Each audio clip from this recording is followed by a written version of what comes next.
जय भोले बाबा।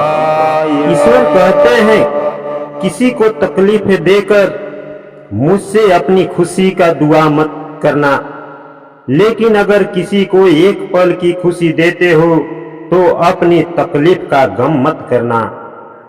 एक बेहतर जिंदगी जीने के लिए यह स्वीकार करना जरूरी है कि सबको सब कुछ नहीं मिल सकता।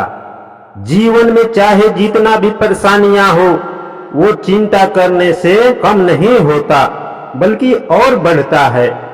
लेकिन अगर आप शांति रखते हो तो परेशानियां कम और सब्र रखने पर खत्म हो जाते हैं और ईश्वर का धन्यवाद करने और उनका आभार मानने से वो खुशियां में बदल जाता है।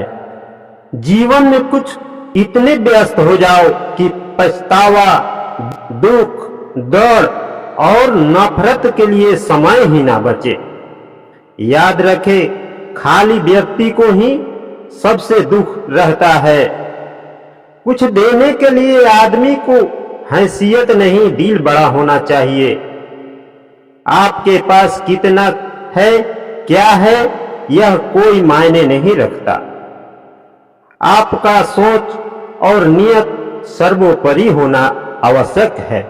याद रखिए, सीधा पेड़ पहले ही काटा जाता है और यही कानून दुनिया में भी लागू होता है। अच्छे और भले लोगों का खूब फायदा उठाया जाता है, इसलिए किसी को फायदा उठाने का मौका नहीं देना चाहिए।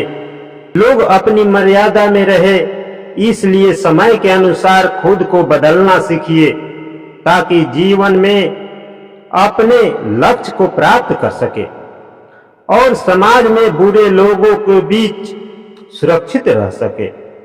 जो अच्छा लगे उसे ग्रहण करो और जो बुरा लगे उसे त्याग दो, फिर चाहे वो विचार हो, कर्म हो या मनुष्य हो।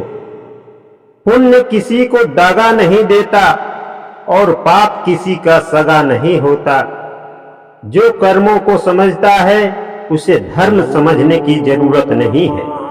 खुशियां भरा जीवन सफल जीवन से हमेशा बेहतर होता है, क्योंकि सफलता का अनुमान अपने अपने नजरियों से करते हैं, जबकि खुशियां हमारे स्वयं का एहसास होती है। सफाई वहां दीजिए जहां सुनने वाला, समझने वाला खुला दिमाग का हो। अगर किसी ने आपको गलत मान ही लिया है, वहां पे सफाई देते हो, उसका मतलब है खुद को खुद के नजरों से गिराना। ताला चाबी से भी खुलता है और हथौड़े से भी खुलता है, लेकिन चाबी से खुला ताला बार बार काम आता है और हथौड़े से खुला हुआ ताला सिर्फ एक बार। इसी तरह रिश्तों का ताला हथौड़े से नहीं बल्कि प्रेम के चाबी से खोले। जिंदगी में बड़े बड़े खुशियों का इंतजार में छोटे छोटे खुशियों को महसूस ही नहीं कर पाते हैं, मगर इस छोटी छोटी खुशियों के एहसास से ही हमें जिंदगी को आगे बढ़ने का हौसला देता है। ओम नमः शिवाय।